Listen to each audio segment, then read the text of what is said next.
And yet there's this really disturbing story that's coming out of Washington, D.C., where a man is targeting, has been discovered with explosives at the Red Mass. So exactly. Tell us about So, it. all right. So for those who don't know, the Red Mass is a thing that happens once a year around the start of the Supreme Court term. It has its roots in the Middle Ages. It's like a very formal thing that it's like a Catholic Mass that's sort of dedicated to lawyers, which it's already a scary thing, you know, religious rituals and lawyers. Ooh, don't mix well.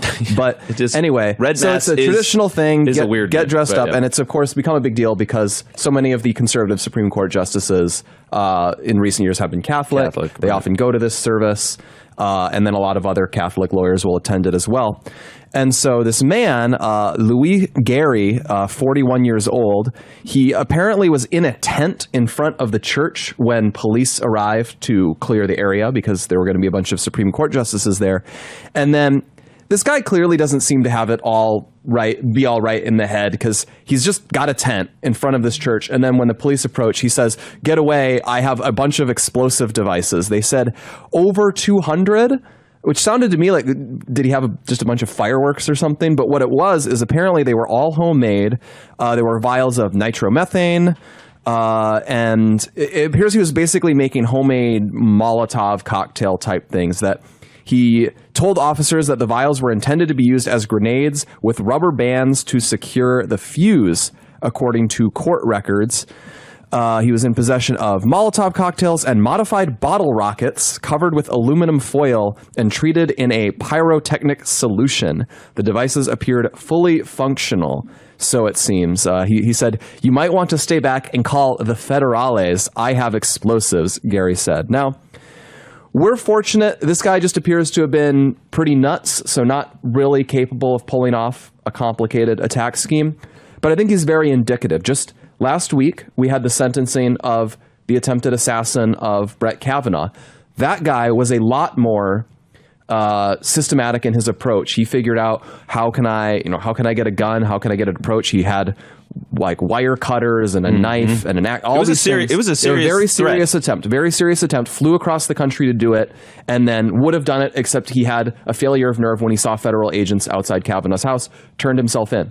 And then this federal judge says, you know, I feel bad for you because you'd have to go to a men's prison and now you say you're a transgender woman. So I'm only going to give you 8 years. You've already served 3. You could be out, 3 years from now.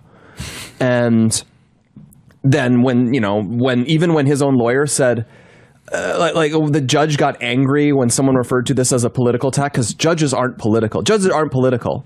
There's no political agenda that could come into play when possibly doing one of these. And so, yeah, we're seeing this environment that people are marinating in because the left has used this, they use the fascist word a lot. They use the Nazi word a lot. They really whip people up anytime there's these rulings related to things like child gender transitions, things like that. They won't say like, oh, this is a bad ruling. They will say they're denying your existence. They will say they are trying to destroy your right to exist. Right. Well, they're using this totalizing, they're going to kill you rhetoric. And loony people are taking that literally. Well, and this is why in the aftermath of what happened to Charlie, it was so important that there was all of these accounts, and a major hat tip to libs of TikTok. I certainly didn't have the brain space to even do this, but I saw, you go on Twitter, everybody's outing these people celebrating, because ultimately that is a culture that's celebrating death, fetishizing political violence.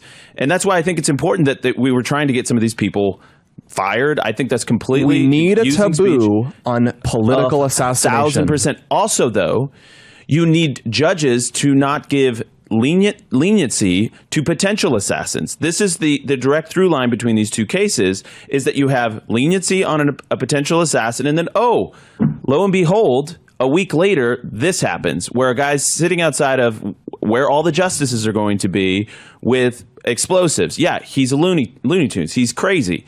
But you have to understand, if you do not enforce the law, if you do not punish evildoers, society will fall apart.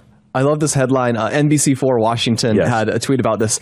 A man who had vials of liquid was arrested outside the cathedral. Impossible Fires was arrested outside the Cathedral of St. Matthew. And then it has the readers added a note.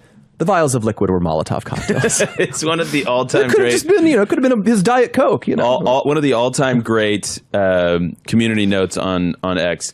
But yeah, I mean, here's the thing: we need to make sure that the evildoers are punished. We need to make sure the taboo remains in full force, full strength, and that's why people getting fired from their jobs is completely appropriate. When you celebrate violence, when you act like a vile, ghoulish person, or when you're like Jimmy Kimmel and you try and lie about who's behind a certain attack, and then you're going to double down on it, then yeah, you deserve consequences and you deserve the backlash because the taboo is important.